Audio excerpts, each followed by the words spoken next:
panya. Mama Wivu ni sumu. Wivu Wivu ni sumu. Baba Sumu hatari sana. Zaidi ya sumu. Hey sumu Sumu ya panya. Zaidi ya sumu. Pendwa Sumu ya panya. Zaidi ya sumu. Sumu Sumu ya panya. Ni zaidi ya sumu. Zaidi Sumu ya panya.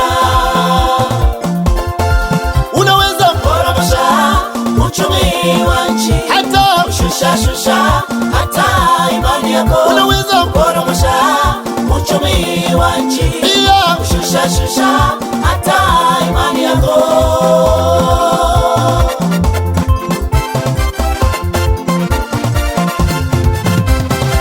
Kuna mtu fulani alidondokewa na sumu ya wivu. Kuna mtu fulani alivamiwa na roho ya wivu. Alipomwona mwenzake amebarikiwa na Mungu, baada ya kutoa matoleo yaliyonona, yeye yule alitoa matoleo yaliyokonda, yani alitoa matoleo yaliyonyauka. Mungu aliyakata, Mungu wako yakubali, Mungu aliyakata, Mungu wako yakubali. Alijawa na hasira akamteketeza ndugu yake, aliinuka kwa jaziba akamteketeza ndugu yake. Huyo ni nani? Huyo ni Kaini. Kaini alimteketeza ndugu yake sababu ya wivu. Huyo ni Kaini. Kaini alimuangamiza ndugu yake sababu ya wivu.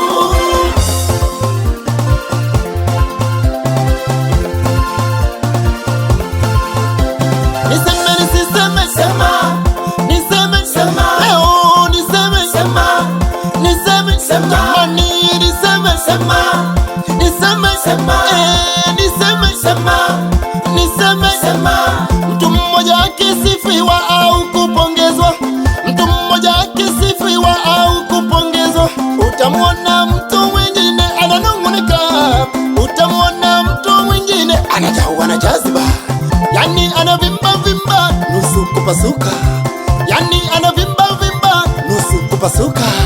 Hiyo ni roho ya nini? Ya wivu. Hiyo ni roho ya nini?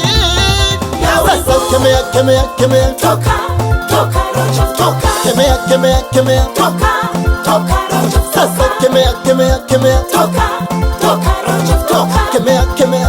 Toka roho. sasa kemea Toka roho. kemea Toka roho.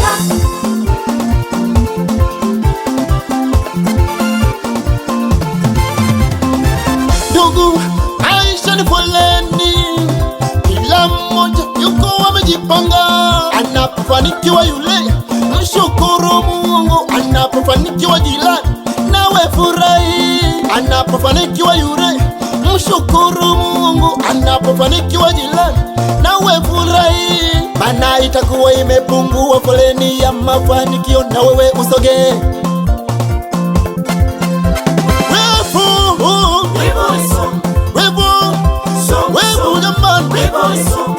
Sumu hatari sana. Mama Wivu ni sumu. Wivu Baba Zaidi ya sumu. Hey sumu Sumu ya panya. Zaidi ya sumu. Pendwa Sumu ya panya. Zaidi ya sumu. Sumu Sumu ya panya. Ni zaidi ya sumu. Zaidi Sumu ya panya. Unaweza poromosha uchumi wa nchi, hata shusha hata imani. wivu. Unaweza poromosha uchumi wa nchi, pia shusha